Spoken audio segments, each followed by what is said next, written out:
So Peter and I briefly had a discussion last week, but we never got up to turn it into a video, which I wanted to bring up this time round. And as of last week, we were talking about the recent announcement that ARC had taken over the ownership of Central Park. There were quite a lot of angles to this, a lot of things to consider in my view. The first is there was a little bit of I don't know, aggravation towards Roger Kearns, and I really resent that. I think Roger has done his time. He's been there. Without him, Central Park wouldn't be open in the first place. He's ploughed a lot of money and time into the place. Things like hurdle racing, the Grand National, the Springbok. He's done so well. I was talking to a trainer, in fact today, an ex Central Park trainer, who said he thought that Roger Kearns had probably bought 60 to 70% of the dogs at Central Park and given them to trainers to make sure that the kennel strength was up to speed. Now, hopefully that doesn't say anything. If Roger'd like to correct me on that, and I certainly wouldn't want to make any allegations, but I think it just goes to show the guy's commitment to making that place work. He's of a certain age now that he's done his time. He probably wants to get his few quid out the place and to go on. It moves on to ARC. The first thing that occurs to me, and it was certainly raised on social media, ARC had seen the closure of Poole, they've seen the closure of Peterborough, and they themselves have closed their own track at Bellevue, yet they've gone out and bought Central Park. Now, there is clearly a strategy at stake. I would suggest that it's perhaps to do with the cost of Bellevue, how much it would cost them, the fact it had commercial value as a future housing development. I was told recently, again, I don't know whether it's confirmed, that Roger had turned down a significant bid for Central Park not so long ago from another promoter. So it does then lead us looking forward, and I've done a little bit of research as a good journalist should, or even a bad journalist, and my understanding is that Central Park currently has a 6 meeting a week contract, and a couple of those meetings, or that particular one of the contracts within that covers 2 of the meetings, which is due to conclude at the end of this year, which would mean, assuming SIS decide to look after the tracks who remain with them, they will take those 2 meetings away. So Central Park will then presumably go down to 4 meetings. But they remain contracted for the remaining 4 meetings throughout 2022. Once we get to the end of 2022, their contract with SIS will be over. So we're then looking and saying, well, what happens next? Once we get to 2023, will ARC want to give them some of their meetings? In which case, which meetings do they give them? And do they take them off other tracks? Do they take them off their own tracks? All the way working through to 2024, when of course the Entain deal kicks in, and at that point, ARC and Entain between them will have 9 tracks.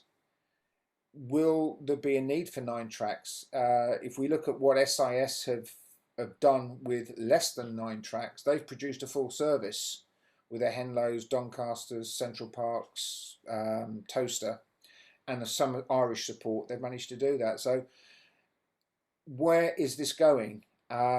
What happens to the remaining tracks if there isn't a market? We've talked in the past about a smaller, slimmer industry. Do we get to a stage? We're into the area of speculation now. Do we get to a stage of some of those tracks that are no longer required by ARC, because I believe their contracts expire in 2024 as well, the likes of Yarmouth and Sheffield? Do they then have to do a deal with SIS? Are they legally able to do a deal with SIS? Lots of speculation. Does anybody have a view on it? Me personally, Floyd, I'm actually waiting for the next board meeting, because obviously we've got a business committee, and I would think as a business committee of the GBGB, you would actually be looking what's happening within the sporting ground racing and looking what impact certain of these things what going off will have an impact on the sport. So I'm actually waiting to see what the business committee, the next board, come back and give their view on these sort of procurements, what's took off, and and what's happening. And so I think that'll give me an insight of the future, hopefully. David, you looked at the structure of the board. You looked at how it's arranged. You pointed out the almost complete bias, certainly come 2024 when the Entain tracks and ARC are in partnership. Is there a possibility in your view that this might lead the remaining tracks to form a breakaway? If I'm being honest, I think it's inevitable. Obviously, I covered the business committee and who's on the business committee, and put that question in the column. You guys know who's on the business committee, and it's weighted to the two organisations you just mentioned. Now, where does the likes of SIS and these independent tracks come in? And I honestly can't see a way out that there wouldn't be even the discussions of a breakaway. Or I think it's inevitable now. I just can't see how we get away from it. The current structure, the Entain ARC, the amount of tracks they've got, the structure of the board. These questions do need ask. Is a breakaway inevitable? I don't know about what Peter thinks being on that. Yeah, Peter, are you going to end up as one of the ship's crew that takes the ship down? If there looks like there's going to be a breakaway, I won't be sat on that board. I can 100% guarantee that, Floyd. I think it'll be a terrible legacy of any board member to see the sport split up, and I certainly wouldn't want my name attached to a split up sport. That's a fact. So I hope there's some major chats going off and some discussions, and I hope the GB are looking at it very, very seriously to see what can be done, because a split is no good for anybody. Well, it's no good for the sport. I don't know whether I'd say it's no good for anybody, but it's, as a Greyhound supporter and a Greyhound lover of the Greyhound racing, it's no good for us. It's definitely no good for us. Where will the good dogs be? Will we have two Greyhound derbies? Will you not be able to run at one side of the fence compared to the other side? There's so many things what are in play there, and you talk about people flooding off to Ireland now. I tell you what, every good dog will be in Ireland.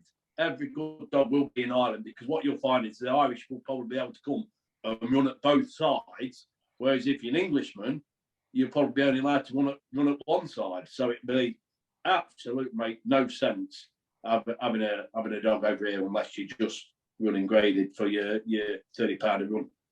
I was going to say though, maybe, and as I said, we're speculating about what the ARC Grand Plan is. They don't talk to me, so I've no idea what that would be.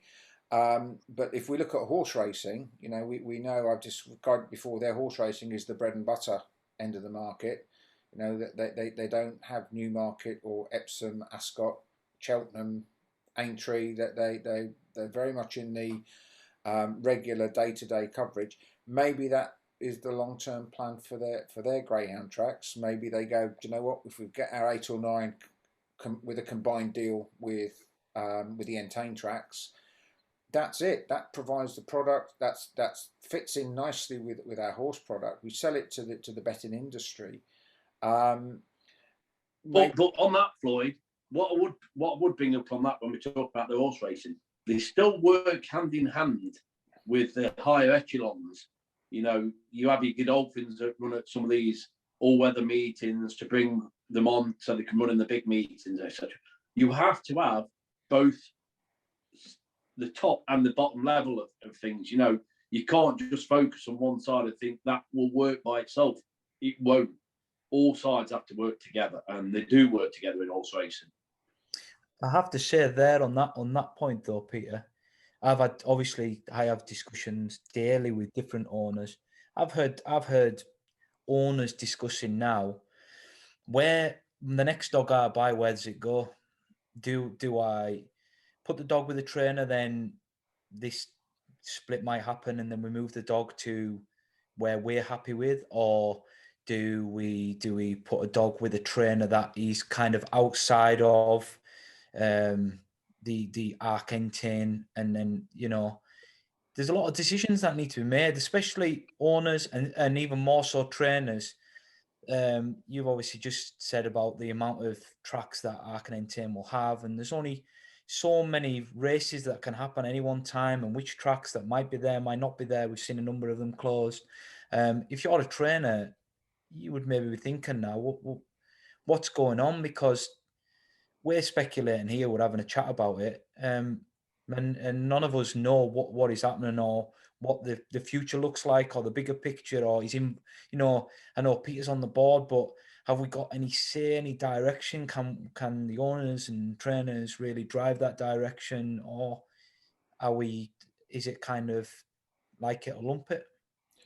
Well, it might be slightly in trainers or owners might be in my predicament, like I said, behind my brood bit, because I want to tick along and wait and see. I'm not willing to invest the big money what it costs to breed a litter and have the long-term objective at the moment of what the future holds. I'm ticking along and waiting to see. But what's happening out there is the people what's saying, I'm not willing to wait and see. I'm not willing to chance it. This might be my time to call it a day. And we can't afford that. We haven't got endless people coming into the sport and the future coming on. We can't afford to lose people. A lost customer is worse than trying to get a new customer. They ain't coming back. So, we need some answers. We need some sort of, whether it's a statement or what. I don't know what it is, but we need something, because there's people going in droves out of this sport, and we can't have that. I think it becomes more interesting if we look at it, and if we look at it purely from a business model, which I suspect is what they do. I mean, we're dealing here, particularly with ARC. I mean, SIS itself is not a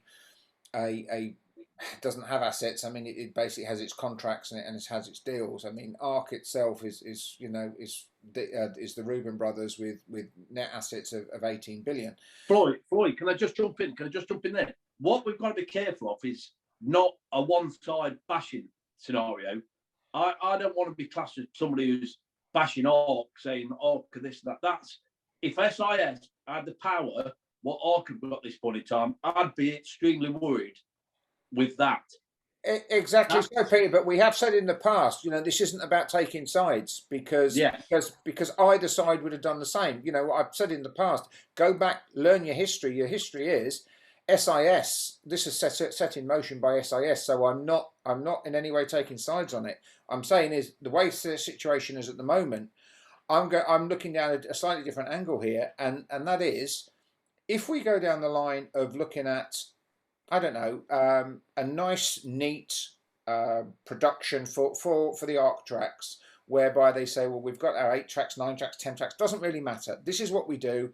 We run this alongside our horse racing. We sell it around the world. It's a cracking little business. We've got the complete package. Maybe, I don't know, maybe in the longer term, maybe they also have ambitions to be the bookmaker as well, because if they control the product, then they can control their own tote and they can control everything. That's a step even further ahead, and it's just Alice in Wonderland stuff. However, my point is this: in the practical point of view, we know that there were 25% roughly less dogs bred last year in 2020. We know that going forward, we're looking at the trainers that are dropping out of the industry. We're looking at the fact that the value of dogs, the price of dogs must increase. There is no way for it, because you're simply not going to have enough dogs. You can't lose 25% of the input coming in and it not affect the market. At that point, let's say we go up to a point where your absolute bottom grader, and we've been partially over this in the past, but this is relevant to this point, your absolute bottom grader for Nottingham for an A7 is going to cost you 1,800 quid. To just buy it, then get it sent over, then pay for your bond scheme. If you are relying on, if your business setup is, I don't know, let's say a Newcastle. You're saying to your trainers, you can't get any owners because we're racing in the, Tuesday afternoon or Thursday morning or whenever it is that suits us. You can't then say to your trainers, by the way, each of those dogs, those 1,800 quid dogs, just over 2 grand by the time it's delivered, you've got to pay for them yourselves, and you've got to pay for them right throughout their careers. You've got to pay all the vet's bills simply for the prize money that we're paying at the moment. The figures just don't add up. The whole structure is flawed, absolutely flawed, top to bottom. I don't know if they realise that. We're there now. The difference is it's just not as strong as what it will be. So there's people holding in the grit of the teeth, but there will be people what will go bust, they'll go skint, but are trying to hang in there. And that is not a nice way, in any industry. But when you've got animals, it's not fair and it's not nice to be. So yeah, I'd like to see what business model there is out there to see what's coming. Is it tracks buying their own dogs, employing trainers, having massive, great, like in the old days, kennel setups that they own the land and stuff? Don't know. Is there a grand scheme of things like that? I don't know. Is there a master plan there? Now, what I would like to see is us having our own control of our own future of the sport of greyhound racing. Us making the decisions. I don't like who it would be, any media company making the decisions of what the sport of greyhound racing future is. I think we should have our own control of our own future. I don't mind anybody being involved in it, but I think the sport should control its own future. And I had a discussion with a really, really knowledgeable chap who is personal good friends with a top bookmaker. And somebody said to me regarding Bellevue, why did they never get involved, etc., etc. And I was quite shocked to hear that this person was heavily considering getting involved a fair while back, and making Bellevue, one of the best tracks we'd see in the country. But they've got no control over their own future. They couldn't do their own sort of deals and their own selling the pictures or doing what they just said it was just not viable to get involved in. It just they'd spend all this money, yet they couldn't decide their own sort of future in that. And you think to yourself, oh dear me, it's a bad situation being that is. Yeah, we talk about things going full circle, because I can see sort of two full circles here. I can see the one that, as you said, you talk about, the original GRA days where they had their own kennels, bred their own dogs, employed the trainers, owned the kennels, did the whole lot. The reason they stopped doing it was it cost them too much money. That was the reason they stopped. It was far easier to pay prize money and lease dogs, which is what they originally did, lease dogs out to owners, and the owners bore the cost for the enjoyment of going down and collecting a nice trophy and so on. And it was still cheaper to do it that way than to pay the cost themselves. So that's the one scenario. The other scenario, again, I have spoken, I cannot name names obviously, but I've spoken to at least 4 or 5 trainers who their long-term ambition is simply to drop into somewhere like Toaster, or specifically to Toaster, and go, I'm just going to have half a dozen dogs, 3 or 4 dogs, just to run there for the fun of it. How I started out on the flaps, how I started out as a, and that's what I'm going to do. And I don't really give a damn about the prize money. If they've got a nice restaurant, I can take the missus along. I can afford to do it as my hobby. And quite frankly, getting up at silly o'clock in the morning to be travelling 60 miles to go and trial some dogs, and then being told I've only got 2 runners on Wednesday, and if I don't like it, I can lump it. And I don't need that. I don't need any of that stuff. I'm going back to run for the fun of it, which is why I don't think ground racing will ever disappear. But I can see us going back kind of full circle to those days where people are going, I don't want professionalism particularly, at least in terms of, a professionally run sport. Yeah, I don't disagree with your point. David, anything to add? No, but I'm listening in. I think you both made some great points. I can only really speak from an owner's point of view. I just think that from an owner's point of view, the prize money is just ridiculous. It doesn't add up. It doesn't make sense. It's unsustainable. And a lot of people, owners, trainers, kennel hands are in this sport purely just passion and love of the dogs. and we're absolutely bonkers. We really are. And it's quite. I'll raise this point. It's quite funny. This I did an interview today with a radio show in Australia, Centrac, because Captain Dynamite's running tomorrow, his first race back. And every time, I've done this a number of times now, obviously with the English owners in Australia, they like to have a chat about England and whatnot. Every time I have a conversation with them, it's almost as if they're mocking us. They brought up Blue Tick George. They've seen a few videos of him. Oh, he smashed the track record and talked about the Grand Prix prize money. So I was talking about the Grand Prix prize money in Australia on the radio today, Yeah, and the laughing at us. You know, yeah, I think it's a joke. To think, are you insane? You're buying these dogs and you're running for this prize money. And it comes up time and time again. Every time you get in a conversation with someone in Australia, they'll say, "We don't know why you bother. I don't know what." And it's hard to describe. You just have to say, "Well, it's passion, isn't it?" And yeah, that can only go on for so long. It can only last for so long. And as we're seeing now, we see the likes of Kyle Petty and whatnot. You've got to think about yourself at some point. And just to add to now, brought the Kyle Petty thing up. I think it's important to know, not wanting to go back, 20 minutes of the conversation, but Kyle could have easily just left the sport and never said anything. I think it was honourable, and got a lot of respect for him. The fact that he actually spoke out as he's left, and he said the reasons why he's left, and explained why him and Nick are not going to be doing what they're doing anymore. And it could have been easy just to have said, "Well, I'm just finishing." yeah. So I have got a lot of respect for Kyle for actually doing that.